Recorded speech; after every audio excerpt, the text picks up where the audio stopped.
रामगढ़ नाम के गांव में रामकृष्ण नाम का एक किसान अपनी पत्नी के साथ रहता था। उन्हें 4 बेटियां थी, रमा, शीला, मीना और राधा। चारों दिखने में बहुत ही सुंदर थी। उनके जैसा रामगढ़ में कोई नहीं था। लेकिन रामगढ़ में लड़कियों को सिखाना मतलब एक बहुत बुरी बात मानी जाती थी। उन्हें दूसरों का धन समझकर सिर्फ चूल्हा चौका ही सिखाया जाता था। रामकृष्ण की बेटियां बहुत बहादुर थी और वो उन चारों को भी अपना बेटा समझता था। एक दिन रामकृष्ण और उसकी पत्नी मीरा अपनी चारों बेटियों को अपने पास बुलाते हैं और उनसे बातें करने लगते हैं। रामकृष्ण अपनी बेटियों को पढ़ाना चाहता था, लेकिन घर में एक बार ये बात उठाते ही बहुत बड़ा बवाल मच गया था। तो रामकृष्ण ने ये बात वहीं पर दबा दी और वो घर वाले जैसे कह रहे थे वैसे ही कर रहा था। एक दिन अपनी चारों बेटियों से वे बातें कर रहे थे। बातों बातों में रमा अपने पिताजी से, पिताजी क्या आप मुझे तैरना सिखाएंगे? मैं तैरना सीखना चाहती हूँ। मैं जब भी किसी को तैरते हुए देखती हूँ तो मेरा भी मन होता है कि मैं भी एक मछली की तरह पानी में तैरूं। अच्छा, तुम्हें पानी में तैरना है? तभी उसकी छोटी बेटी राधा, पिताजी मैं तो पानी से बहुत डरती हूँ और मुझे तो सिर्फ सजना संवरना पसंद है। तभी मीना राधा की बातें सुनकर अपने पिताजी से, पिताजी क्या आपको पता है 15 दिन पहले रामू काका की बेटी संगीता की शादी हुई थी और सब उसे बोल रहे थे कि कितनी सुंदर सजी है। वो राधा ने ही उसे सजाया था। राधा बड़े अच्छे से सबको सजाती है।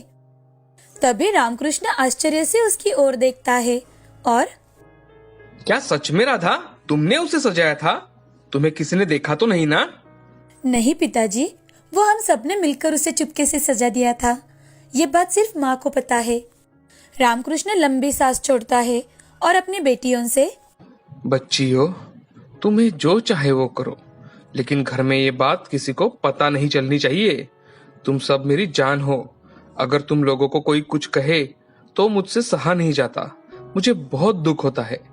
हाँ पिताजी। पिताजी आपको पता है मीना दीदी ने रमेश भाई के मोबाइल में से कुछ खाना बनाने के व्यंजन देखकर एक अलग ही डिश बनाई थी। वो दिखने में बड़ी सुंदर थी और उसका स्वाद, वो तो वाह रे वाह, बहुत ही अच्छा था। रमेश उनके चाचा का बेटा है जो शहर में पढ़ता है और वो जब भी छुट्टियों में घर आता है तो मीना ही उसे अलग अलग डिश बनाकर खाना खिलाती है। तभी रामकृष्ण शीला से, अरे शीला बेटी, सबने कुछ ना कुछ अपने बारे में बताया। तुम भी तो बताओ कि तुम्हें क्या पसंद है। ऐसा कहते ही रामकृष्ण की पत्नी सुनंदा रामकृष्ण के लिए दूध लाते हुए, उसे तो सिर्फ बातें बनाना अच्छा लगता है और अपनी बातों बातों में सबसे काम करवा लेती है वो अपना। सुनंदा के ऐसे कहते ही सभी जोर जोर से हंसने लगते हैं। अब रामकृष्ण दूध पीकर सोने चला जाता है, लेकिन अपनी बेटियों की ख्वाहिश सुनकर वो रात भर सो ही नहीं पाता। सुबह उठते ही वो सोच लेता है कि अब भले ही देर हो चुकी है, लेकिन वो अब अपनी बेटियों को सिखाएगा। जो वो चाहती है वो सिखाएगा, उनकी ख्वाहिशें पूरी करेगा। वो थोड़ा सा गुस्सा अपने चेहरे पर लाकर, रमा, आज से तू हमारे साथ खेतों में चलेगी और साथ में अपने कपड़े भी लेना। रमा और सुनंदा को कुछ भी समझ में नहीं आ रहा था कि अचानक से पिताजी को क्या हुआ है। फिर रामकृष्ण, सुनंदा और रमा तीनों भी खेत में चले जाते हैं। रामकृष्ण के खेत के पास में ही एक बड़ी सी नदी बहती थी। वहां जाते ही रामकृष्ण अपनी बेटी से, अरे ये क्या, उदास होकर क्यों बैठी हो बेटी? चलो, तुम्हें तैरना नहीं सीखना? ये सुनते ही रमा बहुत खुश हो जाती है। वो अपनी बेटी को तैरना सिखाता है। शुरुआत में उसे नहीं आता, लेकिन 2-3 दिन में ही रमा तैरना सीख जाती है। अब रमा बहुत तेज तैरने लगी थी। कुछ दिन ऐसे ही बीत जाते हैं। अब रामकृष्ण घर वालों से चोरी छुपे मीना को मोबाइल खरीद कर देता है, जिससे वो अलग अलग प्रकार के व्यंजन बनाना सीखती है। और शीला भी अपने बातें बनाने की आदत को अपना प्रोफेशन बनाने की सोच लेती है और YouTube के जरिए मार्केटिंग कैसी की जाती है ये सीख लेती है। इसी पर राधा भी मेकअप करना सीख लेती है। ऐसे ही कुछ दिन बीत जाते हैं। अचानक से एक दिन खेतों में काम करते वक्त रामकृष्ण और सुनंदा को जहरीले सांप ने काट लिया और उनकी वहीं पर मौत हो जाती है। ये सुनते ही चारों बहनों पर जैसे पहाड़ गिर जाता है। वो चारों बहनें बहुत रोती है।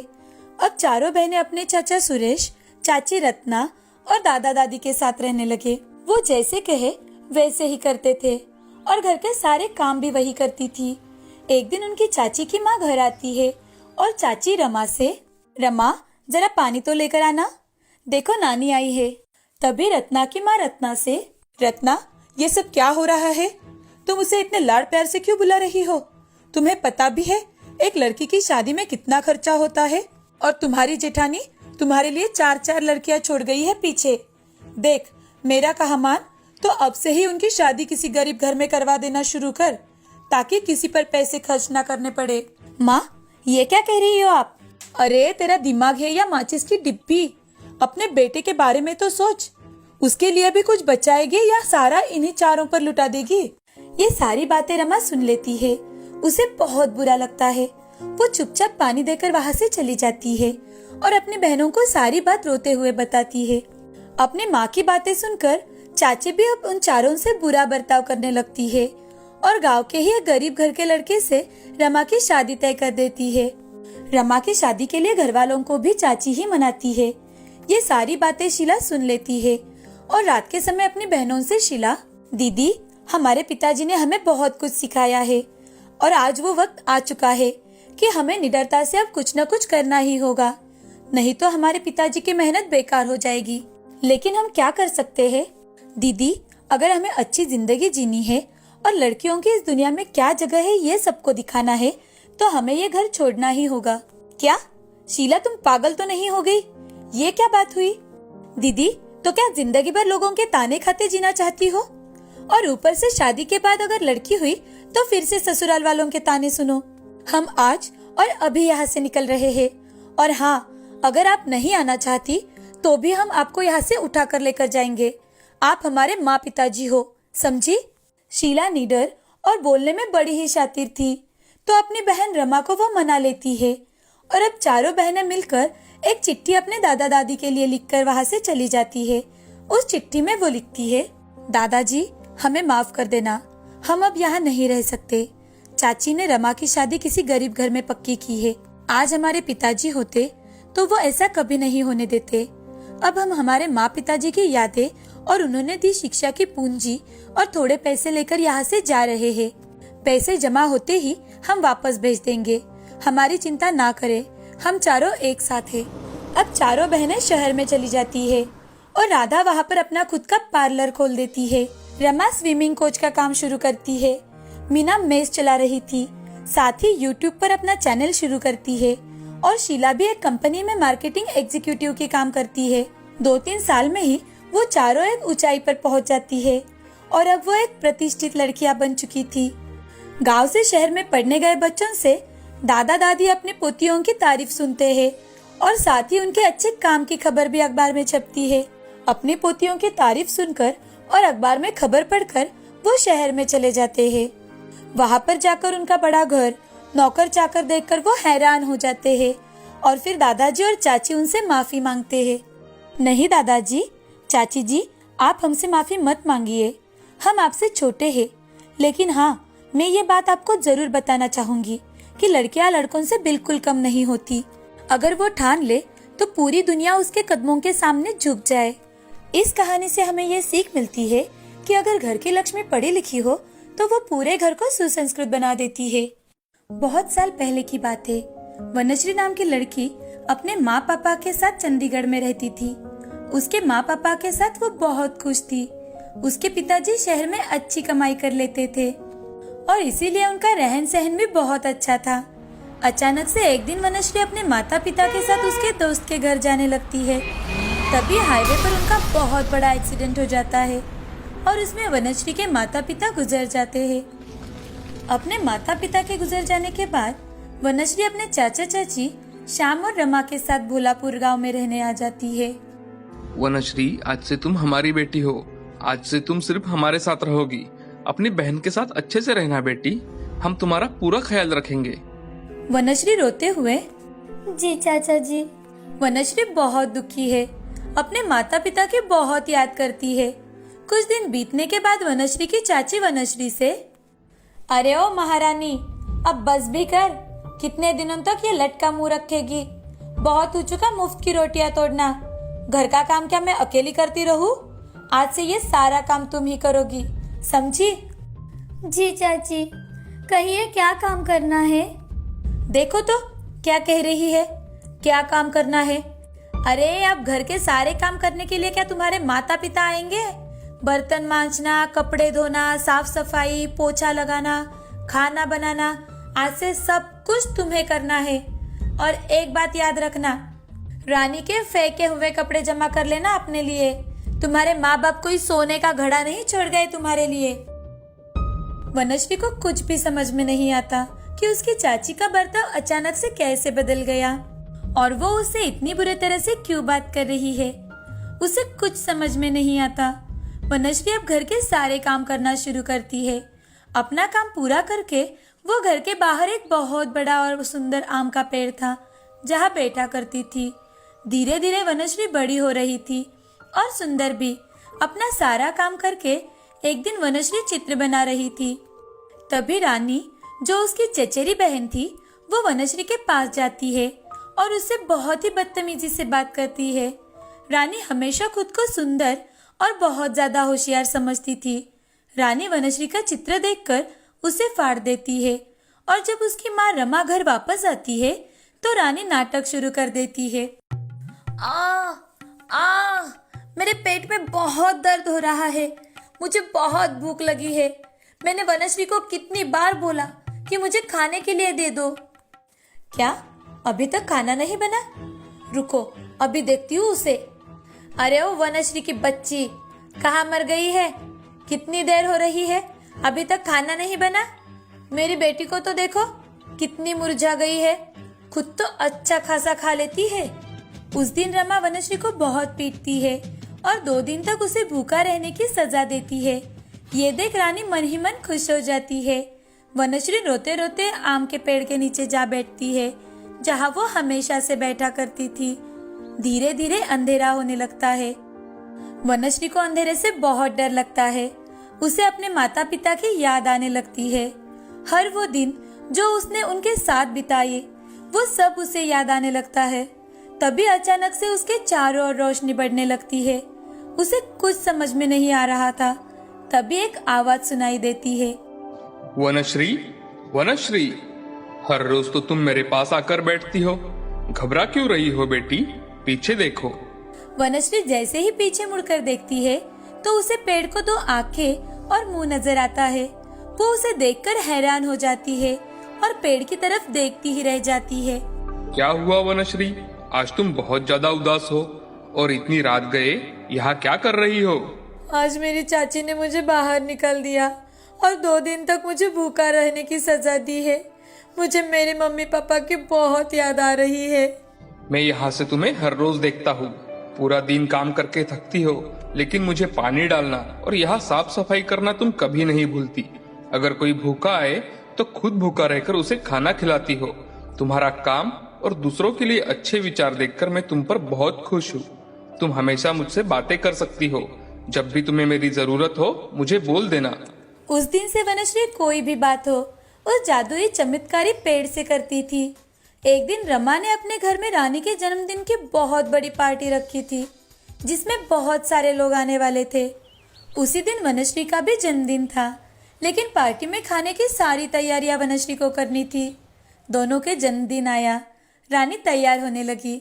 मैं कैसी लग रही हूँ माँ? मेरी बेटी तो बिल्कुल शहजादी लग रही है।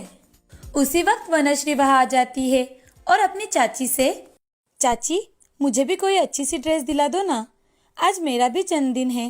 आज बहुत सारे मेहमान आएंगे, मेरी ड्रेस बहुत खराब है। माँ देखो ना, ये हमेशा ऐसे ही करती है, हमेशा मेरी बराबरी करना चाहती है। तुम्हें क्या जरूरत है अच्छे कपड़े पहनने की? जन्मदिन तो मेरी बेटी का है।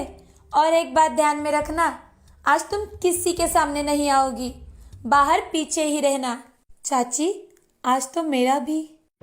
तभी रमा उसे धक्का देकर निकाल देती है और उसे 100 लोगों का खाना बनाने के लिए बोलती है। वनश्री इतने कम वक्त में इतना सब कैसे होगा, ये सब सोचकर घबरा जाती है। तभी उसे पेड़ की बातें याद आती है और वनश्री पेड़ के पास जाकर उसे सारी बातें बताती है। अरे इतनी सी बात, 100 लोगों का ही खाना बनाना है ना तुम्हें? जरा अपने घर के अंदर जाकर देखो। अंदर जाकर वनश्री देखती है तो सारा खाना तैयार था। ये देखकर वो बहुत खुश हो जाती है। वो बाहर आकर हाथ जोड़कर पेड़ का धन्यवाद करती है। तभी उसकी चाची वहां आ जाती है और वनश्री से, अरे ओ लड़की, खाना तैयार हुआ कि नहीं? हाँ चाची, बस हो गया। रमा सारा खाना बना देखकर चकित हो जाती है और वो पार्टी में चली जाती है। सभी लोग खाना खाते वक्त खाने की बहुत तारीफ करते हैं। ये सब देख वनश्री बहुत खुश हो जाती है। ये सब बातें वनश्री जाकर चमत्कारी पेड़ को बताती है। तभी पेड़ वनश्री से, हैप्पी बर्थडे वनश्री। वनश्री बहुत खुश हो जाती है और पेड़ को गले लगा लेती है, क्योंकि बहुत सालों बाद उसे किसी ने बर्थडे विश किया था। बेटी, क्या तुम्हें पार्टी में नहीं जाना? नहीं, मुझे चाची ने अंदर आने से मना किया है, और वैसे भी मेरे पास कोई अच्छी ड्रेस भी नहीं है जो मैं पहनकर पार्टी में जाऊं। तुम एक काम करो, हाथ उठाकर मेरे कुछ पत्ते तोड़ो। आंगन में जितने भी पेड़ हैं, उन पेड़ों के तुम्हें जो भी फूल पसंद आए वो तोड़ लाओ। वनश्री के आंगन में बहुत ही सुंदर फूल खिले थे। उसे तोड़कर वनश्री पेड़ के पास लेकर आती है और चमत्कारी पेड़ उन सभी चीजों से वनश्री के लिए एक बहुत ही सुंदर और प्यारी सी ड्रेस बनाता है, जिसे पहनकर वनश्री बहुत ही खुश हो जाती है और बहुत ही खूबसूरत दिखने लगती है। इतना ही नहीं, उस चमत्कारी पेड़ ने उसे उसके माता पिता से भी बात करवाई। बेटी, कैसी हो तुम? तुम आज बहुत खूबसूरत लग रही हो बेटी। तुम हमेशा खुश रहो। ऐसा कहकर वो वहाँ से गायब हो जाते हैं। वनश्री आज बहुत खुश थी। वनश्री चमत्कारी पेड़ के साथ अपना जन्मदिन मनाने लगती है। उसी वक्त वहाँ पर रमन आ जाता है। रमन एक बहुत ही सुंदर, सीधा साधा, सुशील और अमीर व्यक्ति था। वो वनश्री की ओर देखता है तो बस देखता ही रह जाता है। उसी वक्त वनश्री का ध्यान रमन की तरफ जाता है और वो पेड़ के पीछे छुप जाती है। अरे सुनो, सुनो तो, कौन हो तुम और यहाँ क्या कर रही हो? पार्टी तो अंदर चल रही है। वनश्री चुपके से रमन को देखती है। रमन उसे फिर से आवाज लगाता है, कौन हो तुम? बाहर आओ, चलो मेरे साथ अंदर चलो। तुम्हारा नाम क्या है? मेरा नाम वनश्री है। जादुई पेड़ वनश्री को रमन के सामने लाता है और उसे अंदर जाने के लिए कहता है। वनश्री रमन के साथ अंदर चली जाती है और सभी पार्टी एंजॉय करते हैं। रमन बातों बातों में उसकी सारी बातें जान लेता है। कुछ समय बाद पार्टी खत्म हो जाती है और सभी लोग अपने अपने घर चले जाते हैं। दूसरे दिन रमन अपने माता पिता के साथ रानी के घर आता है। अरे प्रीतम भाई साहब, आइए आइए, आज अचानक कैसे आना हुआ? श्याम जी, कल की पार्टी तो बहुत अच्छी थी, और उससे अच्छी बात यह है कि हमारे रमन को आपकी बेटी बहुत ज्यादा पसंद आई है, इसलिए हम उसका रिश्ता लेकर आपके यहाँ आए हैं। ये सब सुनते ही रानी और उसकी माँ बहुत खुश हो जाती है और रमा रानी को अच्छे से तैयार करके बाहर लाती है। रानी हमारी बहुत ही लाडली बेटी है। रानी बिटिया, यहाँ आओ। नहीं पिताजी, मुझे जो लड़की पसंद है वो रानी नहीं, वनश्री है, जो कि रानी की चचेरी बहन है। अगर मैं शादी करूंगा तो सिर्फ उसी से करूंगा। रमन की सारी बातें सुनकर रानी को वनश्री पर बहुत गुस्सा आता है। श्याम और रमा भी आश्चर्यचकित हो जाते हैं। रमा सोचती है कि वनश्री तो उस पार्टी में थी ही नहीं। रमा ये बात बताने की कोशिश करती है। नहीं नहीं भाई साहब, आपको कोई गलतफहमी हुई है, क्योंकि कल रात तो वनश्री पार्टी में थी ही नहीं और आज भी यहाँ नहीं है। वनश्री ये सारी बातें चुपके से सुन रही होती है। तभी रमा की माँ का ध्यान उसकी ओर जाता है और वो उसे बाहर लेकर आती है। कितनी सुंदर है ये! क्या भाई साहब, आप तो कह रहे थे कि वनश्री घर पर ही नहीं है, तो ये कौन है? जाने दीजिए, अब हमारे बेटे की शादी होगी तो सिर्फ और सिर्फ वनश्री के साथ ही होगी। रमन का परिवार उस गांव का सबसे अमीर खानदान था और इसी कारण श्याम और रमा उनके सामने कुछ नहीं बोल पाते। शादी पक्की करके रमन का परिवार वहां से चला जाता है और रानी जोर जोर से रोने लगती है। तभी रमा वनश्री को बहुत पीटती है। कल तुझे कहा था ना कि तू घर में कहीं नहीं दिखनी चाहिए। काम की ना काज की, दुश्मन अनाज की, मेरी बच्ची को रुला दिया ना तुमने।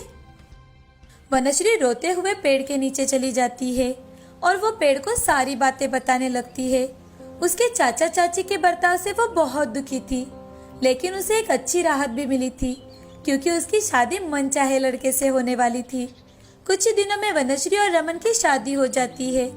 शादी के बाद वनश्री पेड़ से मिलने जाती है। तभी पेड़ वनश्री से, वनश्री, खुश रहो। और एक बात, आज तुम अपने साथ मेरी कुछ सूखी लकड़ियां लेकर जाओ। जब भी तुम्हें मेरी जरूरत हो उन लकड़ियों से बोलो, तुम्हारी हर एक ख्वाहिश पूरी होगी। वनश्री जादुई पेड़ की कुछ सूखी लकड़ियां लेकर अपने ससुराल जाती है और अपने पति के साथ खुशी खुशी रहने लगती है।